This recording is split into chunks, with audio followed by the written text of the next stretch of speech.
This video will be a sensitive video, maybe graphic. So if you have children, you have sensitive ears, or we used to say you got virgin ears. This videos might not be for you. What am I talking about in this video? I am talking about HIV in some of the states because I saw something and at first I wasn't going to do it because I'm more of a true crime person. I have done, stories on health, not here, way back. I know y'all will probably think it's unbelievable, but I used to write health articles for a local little community newspaper. So I had talked about HIV like way back in the day, but lately I have seen people showing certain states or certain places saying, "Oh, the HIV has soared up, has gone high, or people are getting it again. It's not just gay men now; it's." So I want to talk about that right quick and throw in my little 2 cents, my 5 cents, my 25 cents. If this is not for you, you know that deal. Go get you some snacks. Come on back. You can make your own video. It's fun. It's exciting. There's a trillion videos on YouTube. So, hey, without further ado, let's get on with this. Have you had any symptoms or exposures that you're aware of? Not that I know of. As a community advocate for sexual health, nurse practitioner Stacy Biffle-Quimba has heard every excuse for avoiding STI testing. Sometimes it might just be that they are concerned and they are not ready to hear the potential result. But getting tested is as important as ever as cases rise. Syphilis, for example, has increased a startling 80% over a 5-year span. That is one of those things that patients either won't have symptoms or won't notice their symptoms because they kind of go away. Effective treatments are available for most STIs, but a new national survey by the Ohio State University Wexner Medical Center reveals misconceptions about the spread of STIs could delay timely diagnoses. The survey found over a third of Americans believe STIs can only be spread through sexual intercourse, a false assumption that is especially prevalent among those under 30. It's misinformation, Dr. Jose Bazan says, can only be combated through education. Having these conversations with our patients in a safe, non-judgmental, and really a patient-centered approach ultimately is going to be a critical tool in helping us to fight the epidemic of STIs. It's the first step in the CDC's mantra to talk, test, treat. The next step presents another challenge, as the survey also found 1 in 5 believe you should only be tested for an STI if you're experiencing symptoms. I think a lot of people think, if I feel fine, I am fine. But even without symptoms and even with safe sex practices, anyone who is sexually active should be routinely tested. We should just feel as comfortable talking about sexual health topics as we do talking about blood pressure, cholesterol, and diabetes. At the Ohio State Wexner Medical Center, I'm Barb Consiglia. Sex can be fun, but it's important to think about your sexual health before you engage in any sexual activity. Sexually transmitted infections can be a serious concern. STIs are infections you can get if you have vaginal, oral, or anal sex or intimate skin-to-skin contact with someone. Knowing about STIs can protect yourself and your partners. Chlamydia, gonorrhea, syphilis, HIV, herpes, and HPV are all common STIs. The most important way to prevent STIs is to always use protection during sexual activity, such as using condoms or dental dams. Additionally, get tested regularly and have an honest and open conversation with your partner. Let's get into some of the most commonly asked STI questions we hear.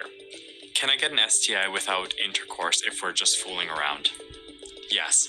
You can get some STIs by just intimate skin-to-skin touching or kissing of an infected area.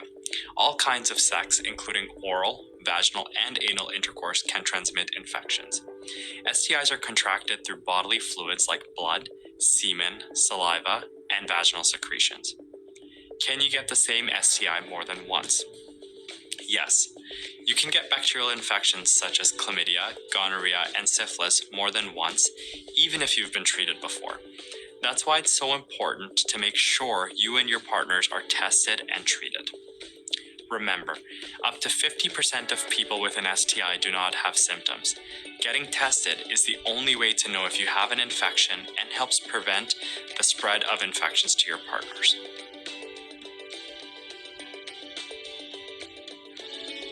This is not just, they say, oh, it's just African people get it. It just black people get it. Just gay people. You got white, you got Hispanic people get, and you got white men as well as Hispanic men carrying this deadly disease that's incurable, that the people die a horrible, horrific death succumb to, who are having affairs, cheating on their wives, girlfriends, maybe picking up prostitutes, maybe doing drugs or injecting. Maybe they might be down low.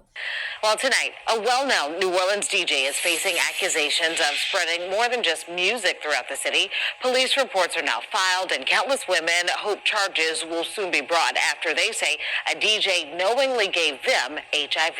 WDSU reporter Shay O'Connor obtained those police reports and joins us in the studio with that warning from those women. Shay? Good evening to you, Stella and Gina. Yeah, I sat down with several New Orleans women. Some of those women did not want to share their stories publicly. All say that they were exposed to HIV by the same New Orleans DJ. Lives changed forever. That's very malicious to me. That's you're intentionally doing this. Because you have a choice to say, hey, this is to disclose this information. You're choosing not to. After several women who did not want their identities known say they were exposed to HIV, this woman tells WDSU she was in a committed relationship with the popular New Orleans DJ. She says the two were engaged. There were rumors that were swirling around in 2022. And I did not really want to, believe it. But in 2023 was when I really was able to get him to, confirm it. Why are you telling me you were positive? You tell me you were positive. And another alleged victim. Have you tested positive for HIV? Yes, I did. How long ago was the encounter? I would say a year and a half ago. Who says she had a one-night stand with the same DJ.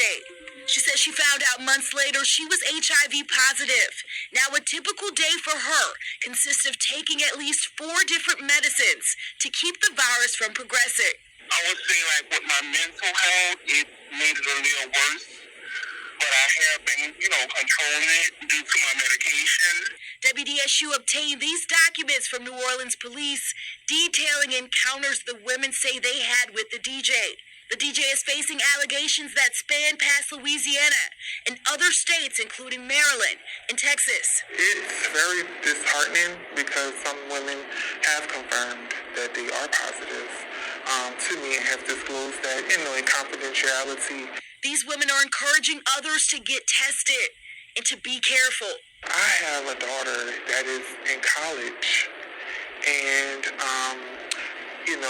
it is alleged that he deals with women of my daughter's age, and that is her generation, and I don't want him to ruin their generation and to know that you've been doing this for over 20 years, and there's no indication of you stopping. So at some point, it has to be put to an end. And I have reached out to the DJ. Now, NOPD confirms the reports, but has not yet made an arrest. And, it is against the law in our state for a person who is aware of their positive HIV status to intentionally expose another person to the virus without disclosing that information. It can include jail time of up to 10 years and fines. Salangina, back to you. And they don't give a hill of beans about these women. They just want to get their sexual urges gratified. They don't care nothing about you, your body, you being a mother, you having kids, you having an elderly mother or parents that you got to take care of. That's why anybody that's engaging in SE, getting jiggy with, especially it's not with your husband or wife. You need to get tested before you do before you do the wild thing, before you get jiggy with it, before you do bump and grind. You need to get tested. And if y'all don't get tested together, we're not having no sex. You're just going to have to go play with yourself, get your little can, a little empty can, and do your little thing and leave me the heck alone. That's why I see it. Stories this morning, a Northside woman says a house guest sexually assaulted her and possibly put her life in danger. San Antonio police have arrested that man who they say claims he has AIDS. Katrina Weber is live at the magistrate's office right now with more on this story. We understand the two people involved gave different versions of the story, Katrina. That's right. The woman says this was clearly sexual assault. The suspect, though, says that they had an ongoing sexual relationship. It was her version of the story, though, that led to an arrest. Police picked up 40-year-old Carlos Harper earlier this week. He is charged with sexual assault. The woman told police that Harper was a friend of a friend who needed a place to stay. She let him stay with her in her Northside apartment while she was getting ready to move out of state. The woman says one day as she was undressing to take a shower, Harper forced his way into the bathroom, grabbed her by her neck, and sexually assaulted her. But she says right before he did it, he told her he had full-blown AIDS. She ran to a relative's house in the middle of the night and called police. Investigators found Harper later still at the woman's apartment. They say they questioned him, and he told them that they had been having an ongoing sexual relationship, even though the woman knew that he was HIV positive. But they say that he told them he did not have sex with her on the night she says she was assaulted. Reporting live from the magistrate's office, Katrina Weber, KSAT 12 News. Even be out here doing the do with somebody. If you're doing the do, you need to be doing the do with somebody that's got your same status, not, is going out like a vampire, infecting people, biting people, and turning them into vampires. I don't know if that's the right word. I know y'all gonna get me. It's not right. It's not fair. And all these people that I see, and I'm not being messy, I'm just keeping it real, are men. Men. Black men, white men. Here's a guy here. I'm going to click this here right quick. I'm not going to read the whole thing, just a few of them, and we'll get to the states with the highest. 21 states, including Florida, have laws requiring people with HIV who are aware of their status to tell their sex partners. Okay, let's break this down right quick. And I don't even need to look this up because I already know. It's less difficult, less likely for a woman to give it to a man. Man gives it to the woman, okay? So he would have to have had a lot of relations with this woman to get it, while a man could have relations with a woman one time and giving it to her. A hose, pouring, like when you water plants versus, the other way around with the woman, because that's basically what it is. And you got all these men out here passing this on to these women. Surveillance video for the first time after police say a Valley woman ran down her boyfriend with her car. Police say she was upset after finding out that he was HIV positive. Andrew has been here with a look at the video. Andrew? Carrie, fair warning here, this video is graphic. The driver hits the victim who was on a bicycle head on. He survived, and now that driver is in jail. The video shows the victim riding his bike in the street. Then the suspect's Mustang comes straight for him. The impact tosses the victim over the Mustang, and the driver leaves. The victim is still alive, but badly injured. Soon, bystanders come over to help. The victim struggles to stand up. As he tries to walk, his injuries appear to be too much for him. He veers toward a neighboring yard. His speed increases, then he falls into a block wall. The driver, 43-year-old Misty Lee Wilke, was later arrested, and the man on the bike was her boyfriend. According to court documents, she had recently found out that the man had HIV. Before the attack with her Mustang, she told police her boyfriend was laughing about the situation and attacked her with a pocket knife. But according to court documents, the victim was left with a fractured vertebrae and a head injury that required staples. Police also found the victim's hair and blood, as well as paint from the bike on the red Mustang. It all happened back on April 29th near 13th Street in Hatcher. The argument started in a park next to the crime scene, and from there, the driver sped toward the victim. What they all apparently didn't realize at the time was that a neighbor's security camera was watching everything, capturing the entire incident. The video is now in the hands of police. Well, that suspect is still in jail facing 2 counts of aggravated assault. I'm Andrew Hasbun, Fox 10 News. Guys, we've got some weird, serious, crazy, narcissistic, hateful people out here who don't give a ook about you, your life, your family, your kids. They only care about getting jiggy or getting busy with it.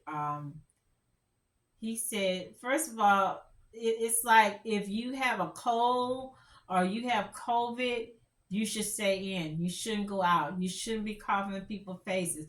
You should be covering up. You should wait until your I know with the HIV, it'll never be over, but you shouldn't even be out there breathing, hoovering, or touching stuff. I got a mouthful to say. I just don't know how to say it in the appropriate way, because my thought is, why are you still out here getting jiggy with it? And why so many partners? It looked like he was purposely trying to infect people. He purposely trying to infect. This is demonic. You don't give a ish about nobody but yourself, about his urges. And I don't even think it's about that. He just don't give a care. He mad at the world and he's going to get back.